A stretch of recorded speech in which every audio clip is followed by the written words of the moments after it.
안녕하세요. 서울에 거주하는 30대 여성입니다. 제가 경험한 특별한 일을 소개하고자 합니다. 저희 어머니가 류마티스로 심하게 고통받아 동네 병원에서 치료를 받았지만 상태가 악화되어 대학병원으로 이송하게 되었습니다. 다행히 의사 선생님께서 매우 친절하시고 따뜻하셔서 치료를 잘 받을 수 있었습니다. 어머니는 이곳으로 옮겨와서 만족하시며 의술보다 인술이 중요하다는 말이 맞는다고 하셨습니다.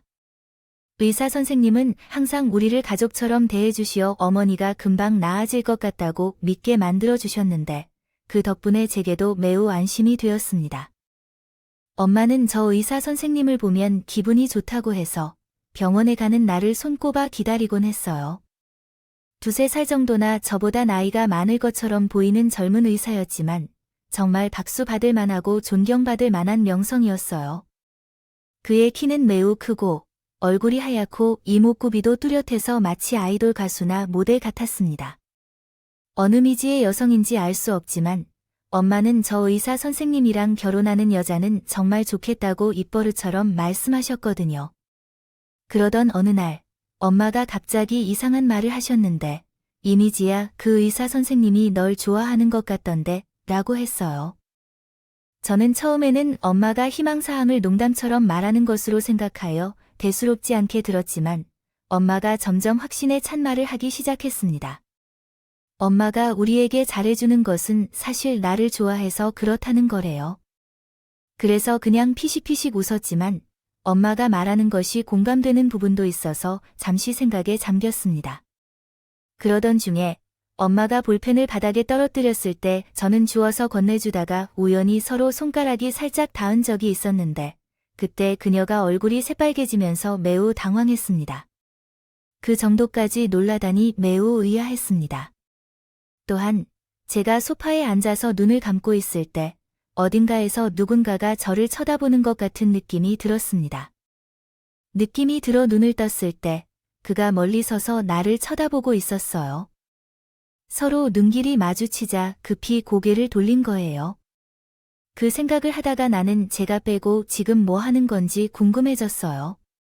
그렇게 이성을 찾아 다시 피식피식 웃었죠. 생각해도 말이 안 되는 로맨스였어요.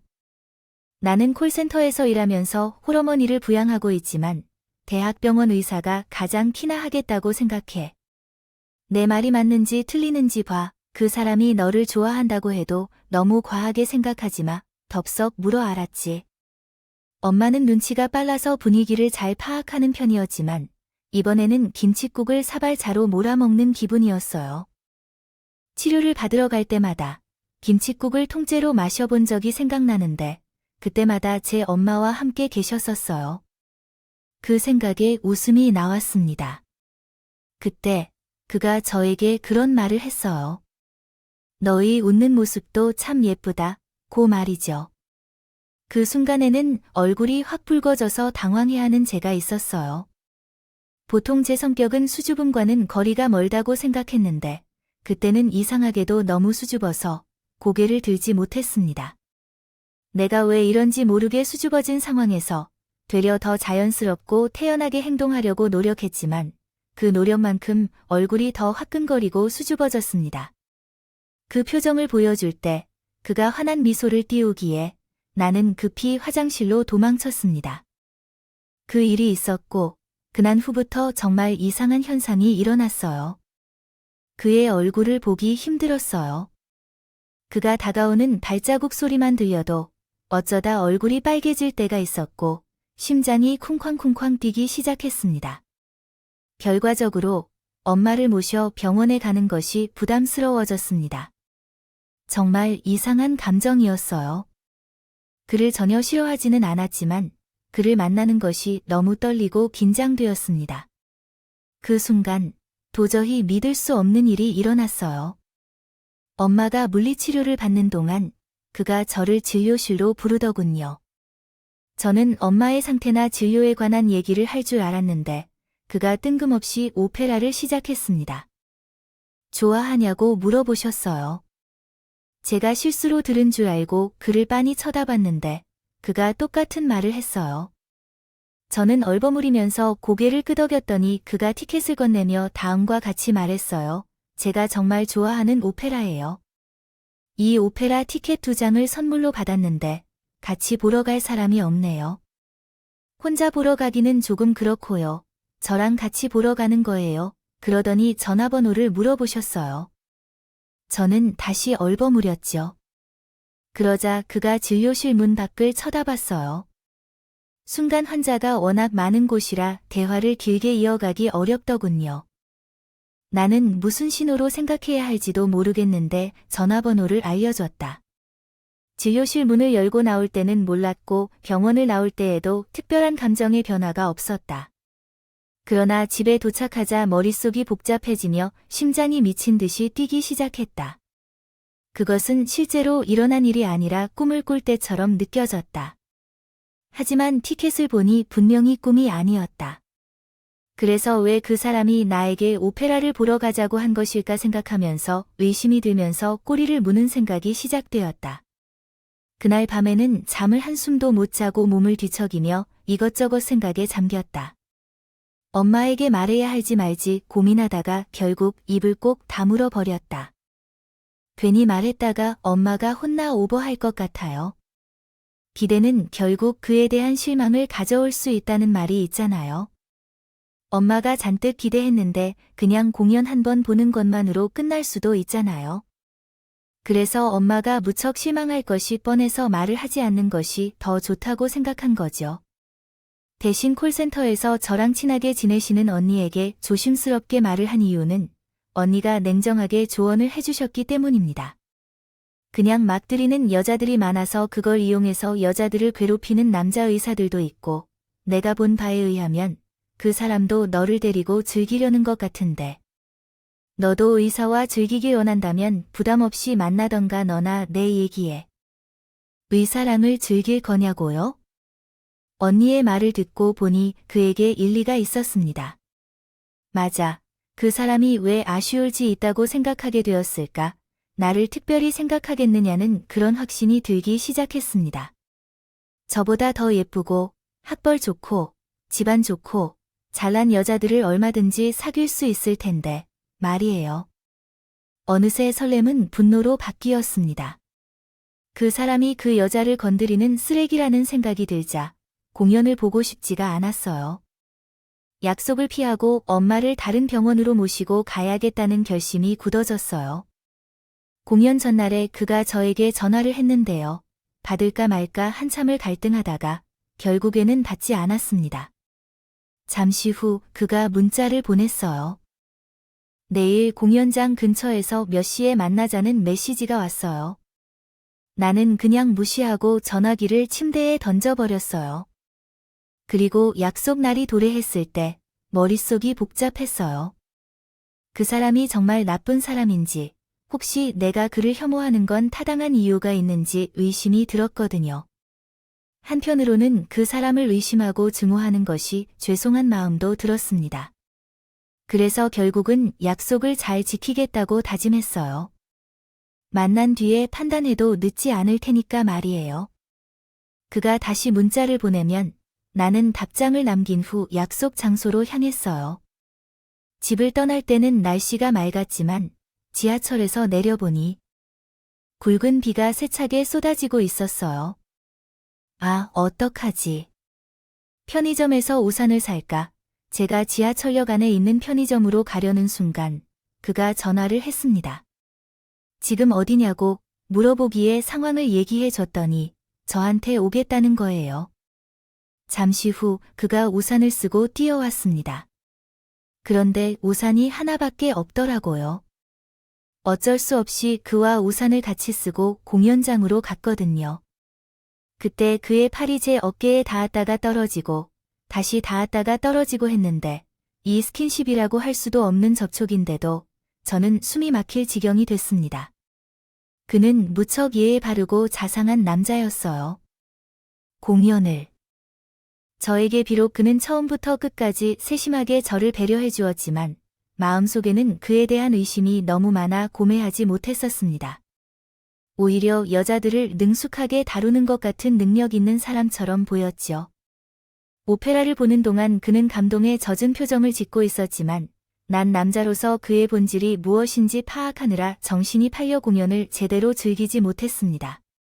공연이 끝나고 나왔을 때 제 기대와는 달리 그가 술 한 잔을 따내거나 드라이브를 제안할 줄 알았지만 제 생각은 완전히 틀렸습니다. 그가 난감하거나 미안해하는 기색 없이 살짝 웃으며 편안하게 말했습니다. 비가 계속 오고 옷도 젖었다고 하니 그냥 집으로 돌아가자는 거였죠. 지하철을 탈 거로 생각하세요. 저도 지하철을 타고 갈 거예요. 순간 저는 당황했습니다. 그와 같이 집 앞까지 바래다 주겠다고 하면 어떡하죠? 잠깐 고민했습니다. 그것도 제 혼자의 착각일 뿐이었어요. 그는 지하철을 갈아타야 한다며 환승역에서 내렸고 그냥 가버렸습니다. 그의 뒷모습을 쳐다보며 제 자신이 무척 우습겼습니다. 사람 마음은 갈피를 못 잡고 변덕스러울 때가 있죠. 그때 제가 그랬어요. 공연을 보고 나서 집에 곧장 가자고 하니 다시 생각이 복잡해졌습니다. 마음이 바뀌었을까요? 병원에서 그를 만났을 때는 마음에 들었었지만 밖에서 그에 대해 다시 볼 때는 별로인 것 같아서 의심과 미움으로 마음이 바뀌었습니다. 그로 인해 어딘지 모르게 배신감까지 느껴졌습니다. 혼자 심파극인 것도 아니었는데 갑자기 기분이 울적해졌고 동네 편의점에서 캔맥주 2개를 구입했습니다. 그것을 한 번에 마신 후 인적이 없는 공터에서 서러운 마음으로 울었습니다. 집으로 돌아와서는 그에 대한 의심과 미움은 사라졌고 대신에 왜 그가 공연만 보고 집에 바로 돌아갔는지를 분석하기 시작했습니다. 그가 비도 오고 옷도 젖었으니까 그냥 집으로 가자고 했던 거겠지요. 제가 분명히 말했는데도 그것은 그저 핑계일 뿐이라는 생각만 들었어요. 머릿속이 너무 복잡해 일찍 잠을 자려고 침대에 누웠는데 전화벨이 울렸습니다. 재빨리 전화를 받으려고 했더니 누군가 집에 잘 들어갔냐고 물어봤어요. 그 말에 목소리가 너무 따뜻하게 느껴져서 기분이 좋아졌죠. 잘 자라고 말한 후 전화를 끊으려다가 잠시 망설였습니다. 제가 무슨 말을 할 것이냐고 물으니 그가 조심스럽게 말했어요. 이번 주 토요일에 친구들이 있는 소모 모임에 같이 가고 싶다. 고 제의했어요. 느닷없는 제안을 받아들이지 못해서 망설이자 그는 부담스러운 것을 이해하며 미안한 표정을 지었습니다. 그리고 전화를 끊으려 했는데 순간적으로 내 입에서 가겠다는 말이 나왔습니다. 그는 얼마나 기쁜지 정말요. 정말로 나중에 딴 소리 하지 않을 거라며 말을 계속 반복했어요. 전화를 끝낸 후에 부담이 밀려와서 후회가 들었습니다. 친구들이 다 의사나 잘난 사람들인데 내게 무슨 짓을 하는지 물으면 어떻게 대답해야 할지 고민이 되었어요. 만약 콜센터에 다니고 있다고 한다면 상대방은 어떤 반응을 보일까? 여러 생각이 머릿속을 넘나 들었습니다. 금요일 밤이 되자 부담감이 두려움으로 변해갔고 여자에게 백슬래시 쌓인 다츠. 갑자기 급한 일이 생겨서 못 갈 것 같다고 거짓말을 하려다가 그냥 부딪혀 보기로 결심했어요. 다행히 그의 친구들은 저한테 이것저것을 꼬치꼬치 물어보지 않았습니다. 저를 원래부터 알던 사람처럼 편안하게 대해줘서 나중에는 부담감이 완전히 사라졌죠. 모임이 끝난 후 그와 저는 지하철역으로 걸어갔는데 그가 공터 벤치에 잠깐 앉아있다가 가자고 했어요. 벤치에 앉아 그의 친구들에 대해 얘기를 나눴습니다. 그런데 그가 저를 물끄러움으로 쳐다보면서 놀라운 말을 꺼냈어요. 얼마 전부터 간절한 소망이 하나 생겼어요. 미주. 매일 씨를 볼 수 있었으면 좋겠다는 소망이에요. 그러더니 그가 저한테 청혼을 하다니 뭐라고 말해야 할지 너무 놀랍고 당황했고 아무 말도 못했죠. 그럴 만한 이유가 있었어요. 우리 엄마도 젊을 적에는 저처럼 평범한 여자였어요. 하지만 잘난 집안의 사위가 되어야 한다는 꿈을 갖고 시집을 간 거예요. 엄마의 부푼 꿈은 금방 깨지고 어려운 시집 생활이 시작되었어요. 남편은 외도를 반복하다가 결국 이혼까지 하게 됐는데 더 억울하고 화나는 것은 엄마가 위자료도 받지 못하고 양육비도 받아내지 못했다는 거예요. 쫓겨나듯이 나왔다는 것이죠. 저는 엄마의 아픈 과거와 상처가 자꾸 떠올라 해 그녀에게 생각할 시간을 달라고 말했습니다. 그녀도 예상한 대로 제 말을 냉정하게 받아들였어요. 집에 돌아온 후 그가 전화해서 제가 잘 들어왔는지 물었습니다. 그날 밤 우리는 이것저것 얘기를 하며 1시간 이상을 지냈어요. 전화를 끝낸 직후 엄마가 행복한 표정을 짓고 내 방으로 들어왔습니다. 그러더니 갑자기 이렇게 말했어요. 엄마가 뭐라고 했니? 널 좋아하는 건 맞지? 순간 아차했습니다. 엄마가 방문 밖에서 우리 대화를 다 듣고 있었던 것이었죠. 왜 몰래 엿듣고 있는지 화를 내지만 엄마는 즐거운 표정이었어요. 그러더니 다른 여자가 책을 잘 못하게 꽉 붙잡으라며 신마당부를 하였습니다. 그 말을 듣자 나도 모르게 엄마한테 반감이 생기기 시작했어요. 엄마는 잘난 집으로 시집가서 고통스럽고 눈물겨운 세월을 보냈는데 나를 뜯어내려 하지도 않고 더 화풀이만 하니 이해가 안 되고 분하게 느꼈습니다. 그렇게 눈치가 빠르고 분위기를 파악하는 엄마가 정작 딸의 마음을 전혀 모르고 그에게 강요하는 말을 일삼은 것에 대해 계속 반발하였습니다. 결국 나는 참다가 폭발해버렸어요. 친모 말이 맞아? 혹시 계모가 아니지? 왜 별 볼 일 없는 나가 잘난 집에? 시집에 가서도 내가 엄마처럼 피눈물 흘리며 살았으면 좋겠어요. 무언가를 적어도 썼으면 하는데 저는 엄마에게 악을 써대며 막말을 쏟아냈습니다. 엄마를 가혹하게 대한 그들에게는 너무 화가 났지만 한편으로는 바보처럼 당하기만 한 엄마를 원망했어요. 그래서 괜히 엄마에게 승질을 냈던 겁니다. 엄마는 아무 말도 없이 듣고만 있던데 끝내 눈물을 흘리셨습니다. 그리고 조용히 엄마의 방으로 갔어요. 가뜩이나 몸이 아픈 엄마를 화나게 해서 나 자신도 마음이 무척 착잡하고 슬펐어요. 그날 밤 엄마가 잠자는 방에서 오랜 시간 동안 숨을 죽이며 울었습니다. 엄마가 잠들어 있는 줄 알았는데 엄마도 소리 없이 흐느껴 있었어요. 그가 전화해서 엄마에게 미안하다고 했던 그 다음날 내 마음이 너무 커서 그의 청혼을 받아들이겠다고 말해버렸다. 그는 너무 기뻐서 환호를 지르더라. 하지만 그때도 나는 전혀 그가 내 눈치채지 않게 숨죽여 울었다. 청혼을 받아들인 후 그와 나는 달콤한 시간을 보냈다. 엄마를 모시고 병원에 데리고 가면 그는 혼신의 힘을 다해 치료를 도와주었어요. 그 덕분인지 엄마의 병세는 더 악화되지 않고 조금씩 호전되어 가는 것 같았다. 그가 나에게 자신의 엄마와 아빠가 매우 궁금해한다며 집으로 데려가려고 했지만 나는 매번 만나 뵙고 싶다며 양해를 구했다.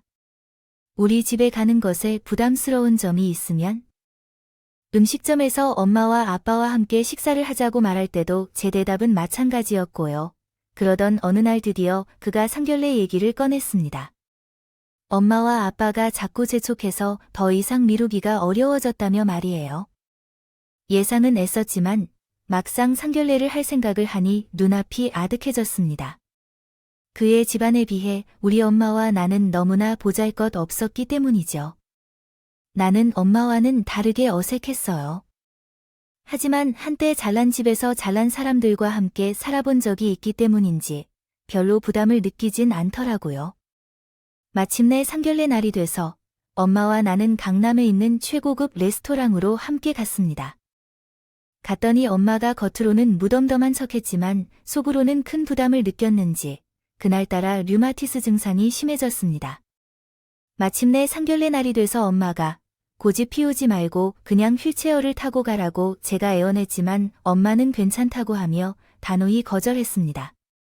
차가 없어서 택시를 타고 갔는데 엄마를 지탱하며 택시에서 내릴 때는 상견례든 뭐든 다 버린 채로 집으로 돌아가고 싶었어요. 엄마를 힘겹게 지탱하여 레스토랑으로 들어갈 때 그가 마중을 나왔습니다. 친엄마를 대하는 듯이 장차 장모가 될 사람을 다정하게 맞아 룸으로 안내했는데 순간 룸에 있던 그의 부모님이 경악했습니다. 그러자 그는 재빨리 표정을 다듬었다. 처음 그의 부모님을 만난 그 순간 나도 왠지 가쁜 마음이었다. 두 분 모두 인상과 분위기가 매우 도도해 보였기 때문이다. 억지로 어색한 웃음을 지으려 하고 있었지만 엄마와 나를 무시하는 눈빛이 강렬하게 느껴졌다. 그의 누나 두 명도 상견례에 나왔는데 그들은 너무 어이가 없어서 말이 막혔다는 표정이었다. 엄마와 나가 앉아서 그런 어색한 분위기를 바꾸기 위해 힘썼는데 그때 그의 엄마가 갑자기 날카로운 질문을 했다. 콜센터에서 일하신다고요? 순간 그의 얼굴을 쳐다봤는데 그는 미소를 띠고 살며시 고개를 끄덕였다. 그는 자신의 가족들에게 저와 엄마에게 대한 말씀을 대충 한 것 같았습니다. 제가 깔끔하게 대답하자 그의 가족은 명백하게 긴 한숨을 쉬었습니다. 그러자 왠지 모를 창피함이 몰려왔습니다. 왜냐하면 콜센터가 뭔지 왜 그렇게 따지고 싶은 잣대를 가져야 할지 생각이 들었지만 꾸불꾸불한 생각을 참았습니다. 그의 엄마는 아들에 대한 자부심이 매우 강했습니다.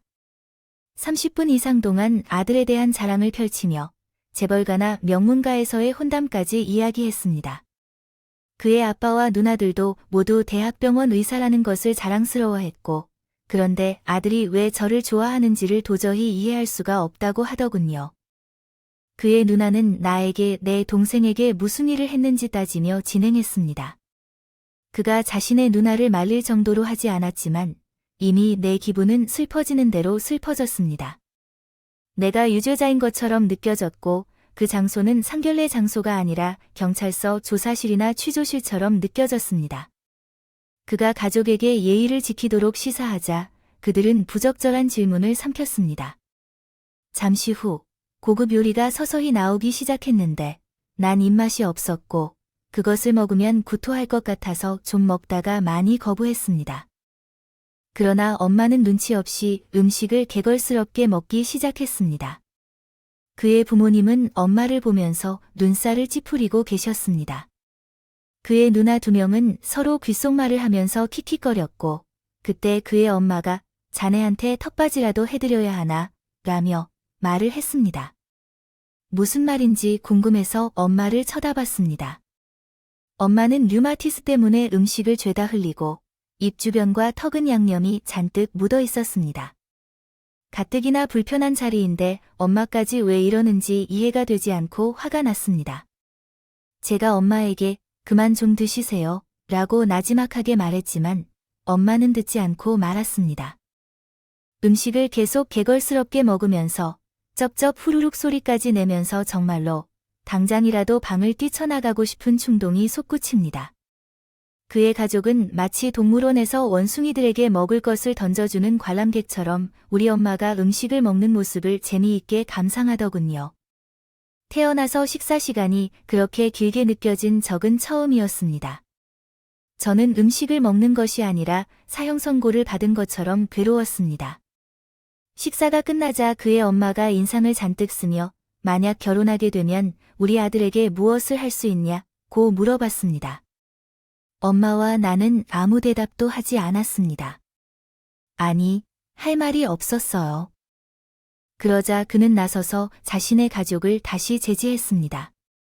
아들 말이라면 깜빡 죽는 가족들인가 그들은 혼수에 관해 더 이상 말을 하지 않았지만 그의 엄마가 체념한 듯이 한숨을 길게 내쉬며 혼잣말을 내뱉었습니다. 그냥 날로 먹겠다는 건가? 우리 아들 등에 빨대 꽂고 앵벌이 하겠다는 거야? 뭐야, 그 말은 날이 날카로운 비수처럼 제 가슴과 귓속으로 파고들었습니다. 순간 너무 치욕스러워서 저도 모르게 눈물이 주르륵 흘러내렸어요. 상견례를 마치고 그가 엄마와 저를 집까지 데려다 주겠다고 했지만 제가 매몰차게 거절하고 택시를 탔습니다. 집에 도착하자마자 저는 엄마에게 악을 전해줬습니다. 글을 써가며 엄마에게 화를 냈어요. 엄마는 미안하다며 당시 제가 겪은 고귀한 감정이었던지 귀신이라도 쉬었는지 의심스러운 표정을 짓는데 식사를 거부하려 했으나 모르게 손이 계속 음식에 가려고 해 변명을 하곤 했습니다. 그러고 나서 나는 절대로 그 사람과 결혼하지 않을 것이라고 엄마에게 말한 후 집을 나오고 말았어요. 그때 그 사람이 전화를 했는데 나는 화가 나서 전화를 받지 않았습니다. 그가 다시 전화를 하자 바로 받았는데도 역시 화가 나서 말을 가로채고 결혼을 할 수 없다고 말하고 만나지 않기로 했습니다. 이후 모두 잊고 사는 것이 낫다고 했지요. 그 말을 던진 후 갑자기 전화를 끊고 전원을 끄고 말았어요. 그렇게요. 며칠이 지났는지 모르게 되었을 때 어느 날 그가 우리 집 앞에서 기다리고 있는 것을 발견했습니다. 그는 나를 보며 취해 있는 듯한 상태였고 집 안으로 들어가려고 했습니다. 그러자 그가 잠깐만 시간이면 되니까 얘기 좀 하자 며 애원했어요. 그는 내 기분을 충분히 이해하고 무엇이든 해주겠다며 결혼 취소를 재고해달라고 요구했습니다. 얼마나 고생했는지를 짐작해 하듯 그의 얼굴은 지친 듯해 보였습니다. 나는 한참을 갈등 끝에 그의 부모님과 한 집에서 살 수는 없다는 속내를 털어놓았어요. 그는 잠시 고민 끝에 그렇게 할 것이라고 대답했습니다. 결혼하면 따로 신혼집을 마련해서 만들어야겠다는 생각이 들었습니다. 살 생각까지 설명했었어. 그래도 안심되지 않아서 신혼집은 그의 부모님이 사는 집과 최대한 멀리 떨어져야 한다고 언급했지. 시댁 식구들이 신혼집에 자주 찾아오지 않도록 추가로 말했어. 그는 한숨을 내쉬며 그런 식으로 되도록 노력하겠다고 약속했어. 그가 말에 지키는 성격이라 믿고 결혼을 했어. 결혼 후에는 시댁 식구들에게 마주치지 않기 위해 노력했어. 다행히 결혼 전에 약속했던 것을 잘 지켜줘서 시댁 식구들은 신혼집에 자주 오지 않았어. 얼마 지나지 않아 한 달째.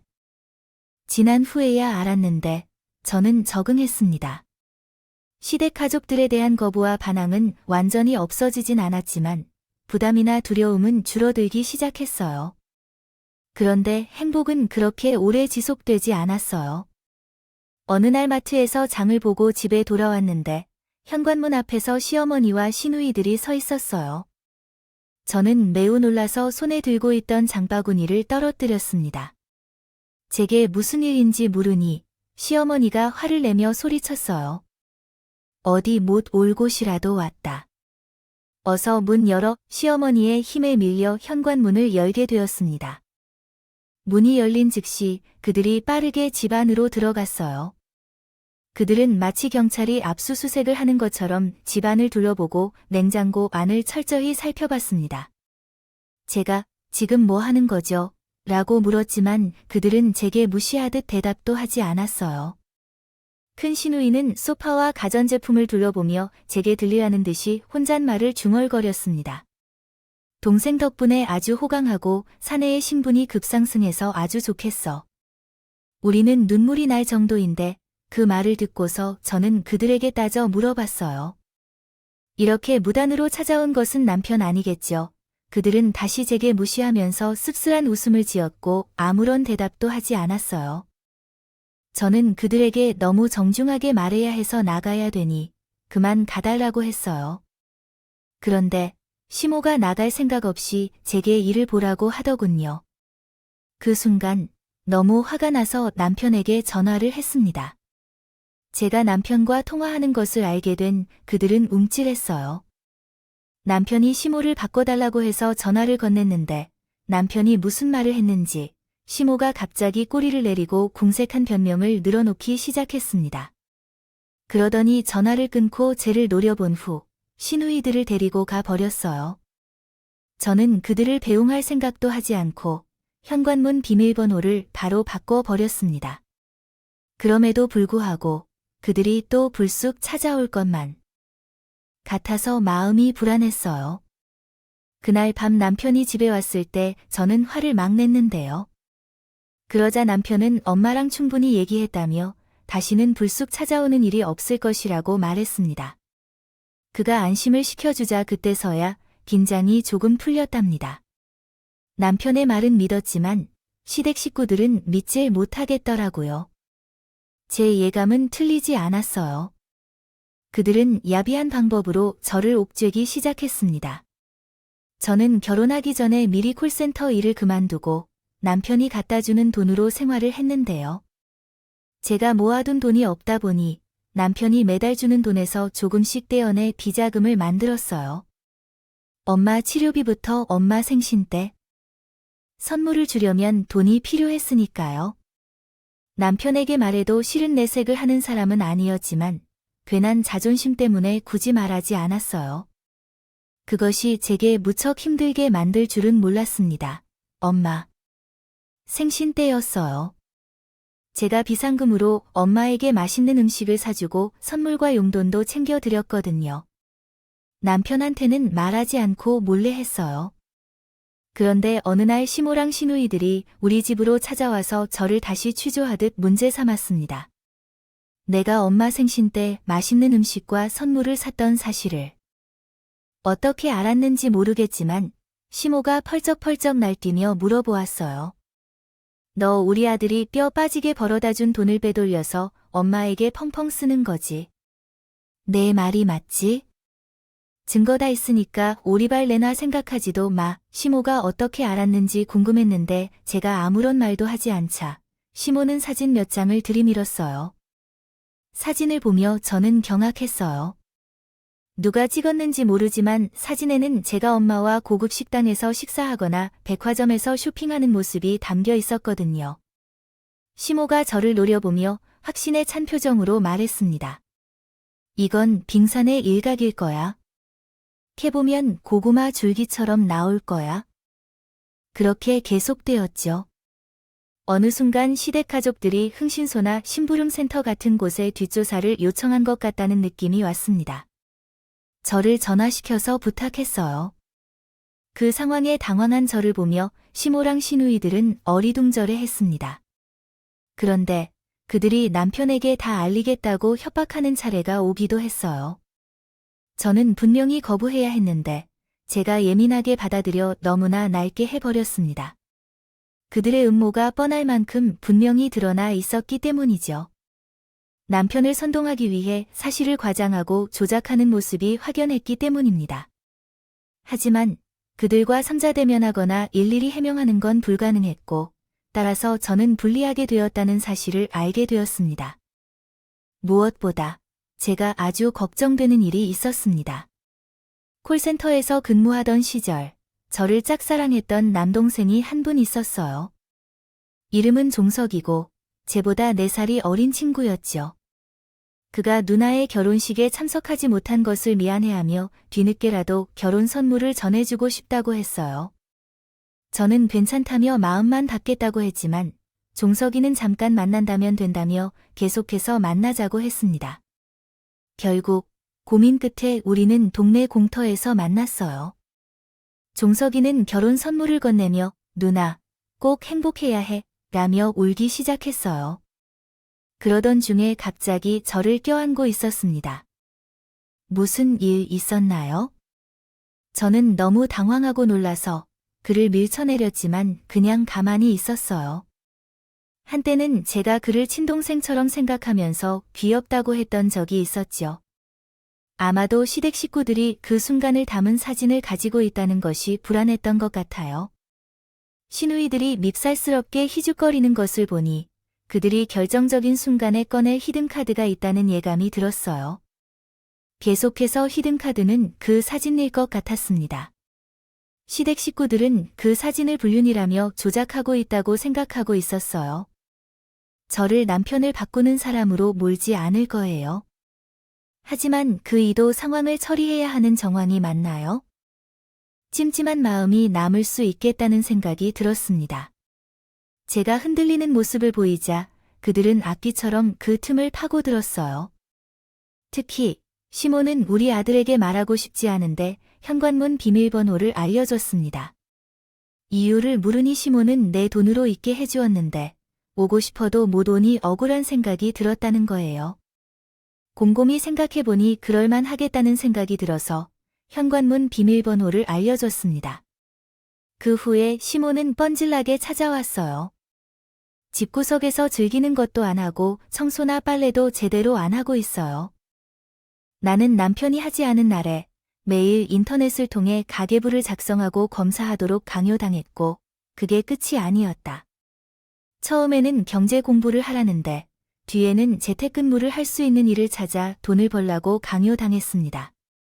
그래서 결국 엄마로서 기가 차서 묵지 못했지만 시모가 요구한 대로 한 후 집에서 콜센터 일을 시작했습니다.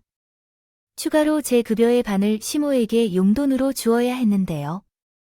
이러한 상황으로 인해 압박을 받았고 이전처럼 엄마를 찾아가는 것이 더 이상 가능하지 않았습니다. 이것이 가장 어렵고 힘든 일이었습니다. 마음이 아픈 일이 있었어요. 그러던 어느 날 엄마가 전화를 해왔습니다. 그녀의 목소리는 아프다는 것을 암시해 주었습니다. 엄마, 무슨 일이에요? 어디가 아픈 거예요? 하고 물었을 때 엄마는 머리가 너무 아프고 현기증이 난다고 대답했어요. 그리고 밤새 토해서 체온이 하나도 없다고까지 말했죠. 저는 왜 이제서야 전화했는지 물었는데 너를 빨리 데리고 갈 테니 걱정하지 마 라고 하자 전화를 끊고 나가기 위해 서둘렀습니다. 그때 갑자기 현관문 비밀번호를 누르는 소리가 들렸어요. 문이 열리고 들어온 사람은 시모였습니다. 그저 조용히 집을 나가려고 했어요. 시모는 제 팔을 잡아채 물었습니다. 어디 가냐? 저는 사실대로 말했어요. 시모가 당연히 저를 붙잡지 않을 거라 생각했지만 그것은 착각이었어요. 오히려 시모는 화를 내며 얘기 못 들었냐? 라고 물었습니다. 귓구멍이 막혔나? 이제 내려놓고 시험을 무시해버리나 봐. 시모의 잔소리에 저도 모르게 주방으로 걸어갔습니다. 그리고 시모가 시키는 대로 음식을 만들기 시작했어요. 엄마가 너무 걱정되고 엄마에게 미안해서 눈물을 삼키며 음식을 만들었어요. 그날은 엄마가 이모에게 전화해서 동네 병원에 간 날, 이튿날 제가 엄마에게 전화를 걸었는데 의사가 무엇을 말했냐고 물었어요. 엄마는 계속 별거 아니라고 만 대답했습니다. 그런데 엄마의 말이 사실이 아니었어요. 신뢰할 수 있는 이웃이신 신당부에서도 제게 솔직히 얘기하지 않았고요. 한 달이 지난 어느 날, 엄마는 혼자 집을 나서다 길 가다가 쓰러졌어요. 다행히 근처 상점 주인이 엄마를 발견하고 즉시 119에 전화해서 병원으로 옮겼어요. 그때 병원에서 걸려온 전화를 받고서야 저는 엄마가 뇌출혈을 일으켰다는 사실을 알게 되었어요. 너무 당황해서 외출복을 입을 생각도 못한 채로 병원으로 향하려 했었죠. 시아버지가 들어오셨어요.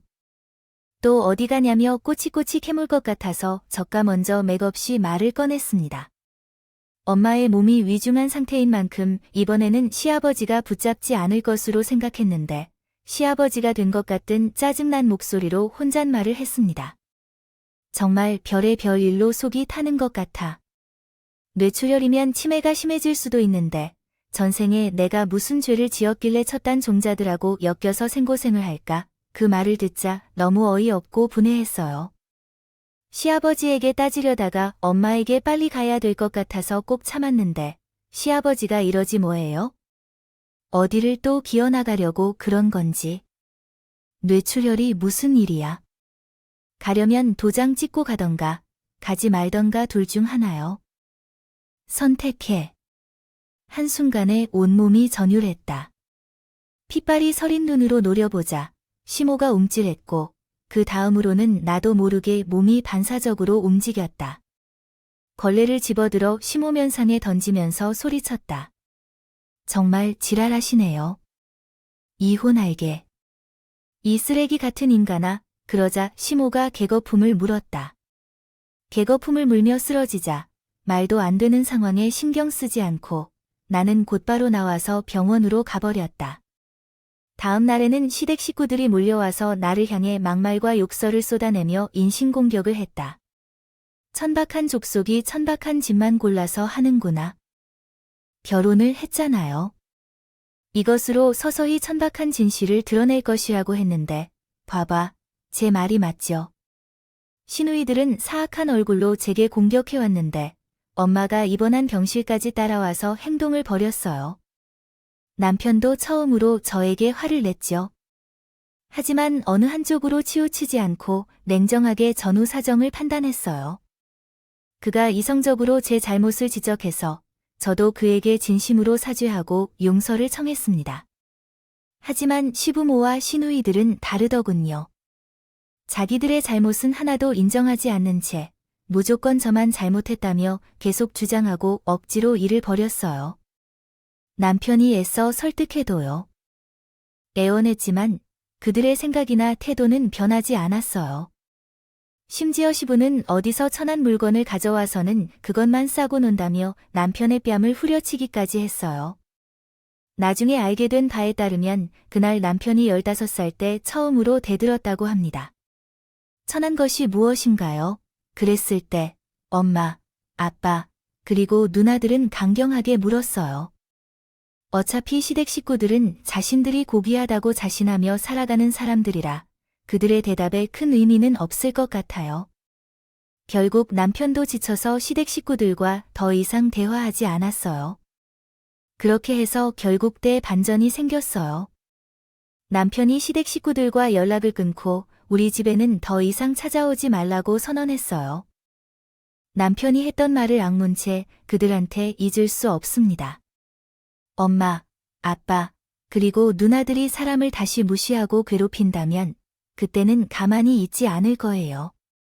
시댁 식구들은 남편을 배신감을 느꼈다고 해서 한동안 전화를 하지 않거나 우리 집에 찾아오지도 않았습니다. 더욱 아쉬운 것은 아마 그들일 것입니다. 그들은 자존심이 상해서 남편이 먼저 전화하고 손 내밀어 주길 바라겠지만 그는 강한 의지가 있어서 그럴 일은 없을 거라 생각해요. 덕분에 나는 불행의 끝에서 행복이 시작되었어요. 나뿐만이 아니라 남편도 우리 엄마를 더 관심 가지고 잘 보살펴 주는 것 같아요. 특히 엄마의 뇌출혈과 류마티스를요. 치료를 위해 밤잠을 설치고 연구에만 몰두해왔습니다. 며칠 전에 남편이 그렇게 했다고 했어요. 본가 식구들과는 멀어졌지만 그 대신 처가 식구들과 가까워지면서 진정한 가족애를 깨달았어요. 그래서 말이에요. 제 얼굴에서 미소가 많이 지어졌고 엄마는 조금씩이나 많이 증진되고 있어요. 행복이 끝나지 않길 간절히 바라며 그래도 언젠가는 시댁 식구들을 다시 만날 날 올 거예요. 그때는 예전처럼 기죽지 않고 그들 앞에서 당당해지겠어요. 그것이 저, 엄마, 그리고 남편의 행복을 지켜내는 방법이니까요. 음악이 너무 좋아요.